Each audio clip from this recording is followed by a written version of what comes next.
Dopo il Consiglio dei Ministri convocato dalla Premier Giorgia Meloni a Cutro in Calabria, è durissima la reazione del veneziano Giuseppe Beppe Caccia, capo missione di Mediterranean Saving Humans, unica organizzazione non governativa che ha la nave Mare Jonio battente bandiera italiana. Quello che colpisce del Consiglio dei Ministri che si è svolto ieri a Cutro è innanzitutto l'assoluta mancanza di rispetto verso le vittime, i loro familiari, i sopravvissuti, che non sono stati neanche degnati di un saluto, delle condoglianze, della vicinanza del governo.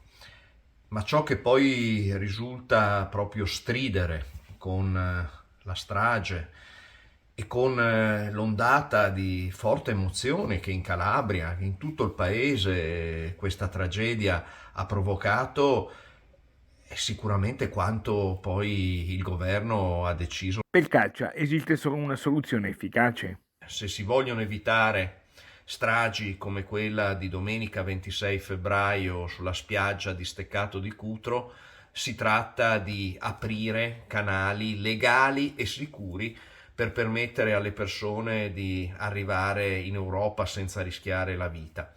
Sarebbe questo il modo più efficace, forse l'unico efficace, per poter anche battere i trafficanti.